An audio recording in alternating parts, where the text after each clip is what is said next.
I got to tell you, when I told people to not buy gold because gold sucks as an investment, I stirred up a hornet's nest. Because you people that worship the gold bar, that think that the gold bar is the answer to all of your financial trouble, you are some passionate goobers, I'll just tell you. And you have unrelentingly beat on me for the last 5 years while I've been telling people not to invest in gold. Now, I never once said that gold was going to go to zero or that gold was going to completely fail. I just said it was a dumb place to put money because there's no track record on the thing that shows that gold is going to be a good place long-term to invest. Now, if you want to put money in gold, you can put money in gold. I think it's dumb. I don't have any money in gold. And, of course, it's course-corrected now, and it's gone way down in the last year. And I've gloated a little bit about that, but not much, because my goal is not for you to lose money. I don't want you to lose. I just don't want you to fall for stuff like that.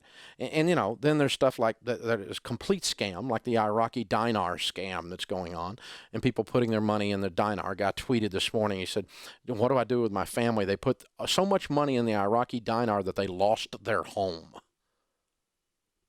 because it didn't pay off." Well, of course it didn't pay off. You're investing in a currency of a country that is war-torn. Currency is only as good as someone else's willingness to accept that item in exchange.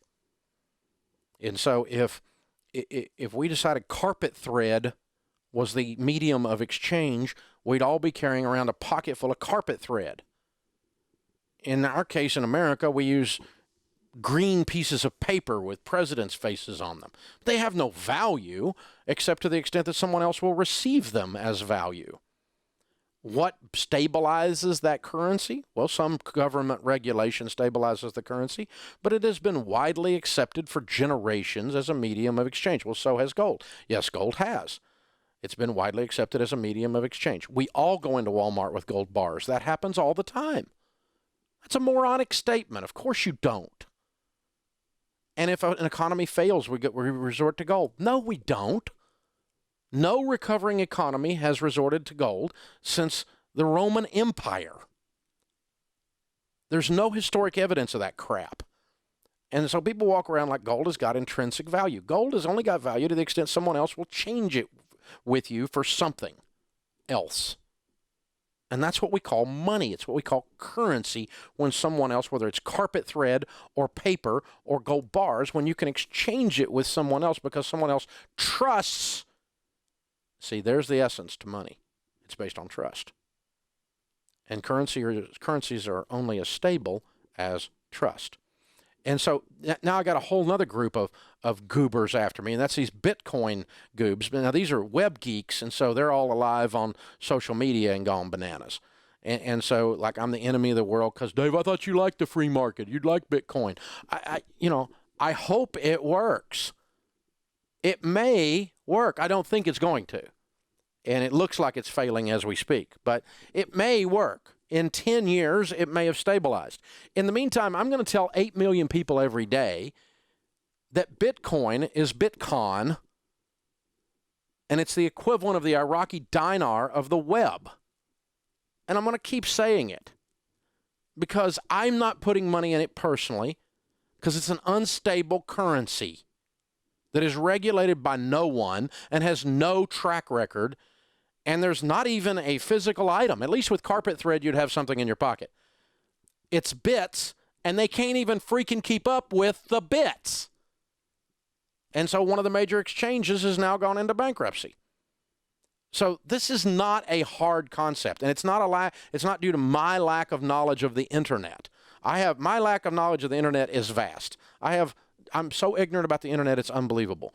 I am not ignorant of how currency works. As a matter of fact, I'm a freaking expert on how currency works. Economics and finance are the thing I've devoted my life to studying. And so I'm far from ignorant on what Bitcoin really is at its core. It is only as good as someone else's willingness to accept it in exchange, and for the people fooling with it being able to keep up with it.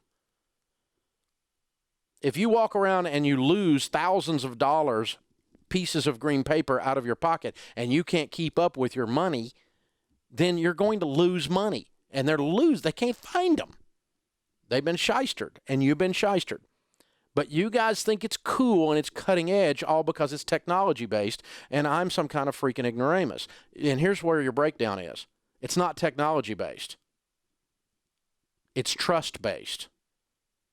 And it happens to function in one of the areas where trust is most lacking, and that's in technology. Do you trust anything on the web, people? Now you're going to bet money that's web-based? It's going to be a while before this works, guys, if it ever works, because it's trust-based. Money at its core is trust, and it's spiritual. Whether it's carpet thread, gold bars, green pieces of paper, red pieces of paper, or bits in your computer, money is trust-based. Bitcoin does not have trust by anyone except some people who are so technology-driven in their lives that they honestly want it to work so badly that they're blind as to how this thing is going down. So, here's the deal. I'm not going to stop. So you little tech babies, just keep it rolling, baby. Just crank it out. Just crank out the Dave hate. Bring it on. Because you're wrong. I am not trying to shut down Bitcoin.